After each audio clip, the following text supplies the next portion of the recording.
দেশ আজ এক চরম সংকটের দিকে যাচ্ছে বলে আমরা মনে করি। 7 মাস অতিবাহিত হলো, এখনো প্রেস ক্লাবের সামনে কেন আমরা আমাদের দাবি নিয়ে আসবো? কারণ এখন তো আওয়ামী লীগ নাই, শেখ হাসিনাও নাই। তাই আজকে আমরা এই সভা থেকে সরকারকে কয়েকটি কথা বলতে চাই। আমরা জাতীয়তাবাদী শক্তির দল, বাংলাদেশ জাতীয়তাবাদী দল ও সহযোগী যারা বিগত 16 বছর আমাদের এই আন্দোলনকে স্তিমিত করে নস্যাৎ করে দেওয়ার জন্য যেই চক্রান্ত আওয়ামী লীগ করেছিল, সে আওয়ামী লীগের নেত্রী শেখ হাসিনা এখন এই দেশে নাই।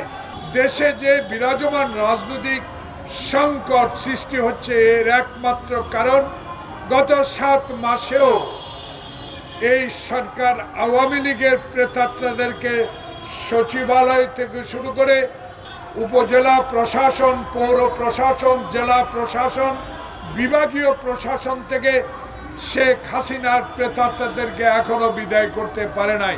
তাই আজকে এখনো আমাদেরকে এই জাতির বিবেক প্রেস ক্লাবের সামনে দাঁড়িয়ে সরকারকে অনেকগুলো প্রস্তাব দিতে হয়, যেই সরকার এখনো সেই প্রস্তাবগুলো মেনে নিচ্ছেন না।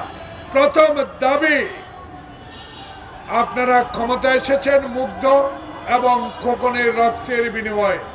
আপনারা দেশে সংকট সৃষ্টি করার জন্য নয়, বরং সংকট দূর করার জন্য।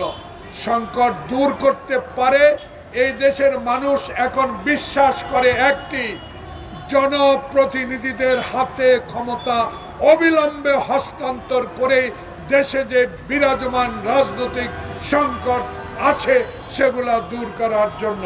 তাই আজকে আমি স্পষ্ট ভাষায় এই প্রেস ক্লাবের সামনে থেকে দাবি পেশ করতে চাই।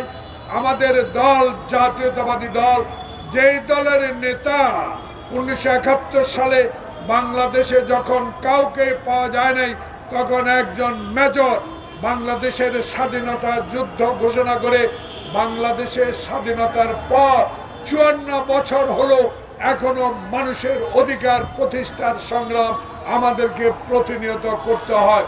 আজকে তাই এই অন্তর্বর্তীকালীন সরকার প্রধান ডক্টর ইউনূস, আপনি একজন শ্রদ্ধেয় ব্যক্তি, আপনাকে রক্তের বিনিময়ে এই পদে দেওয়া হয়েছে, সকলে গ্রহণযোগ্য একজন ব্যক্তি।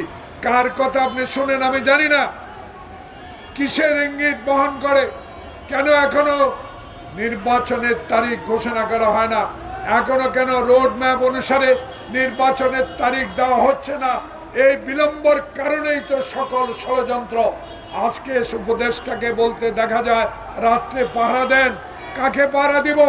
চোর ডাকাত তো আওয়ামী লীগে আছে, তাদেরকে কয়জনকে গ্রেপ্তার করতে পেরেছেন? এখনো পারেন নাই।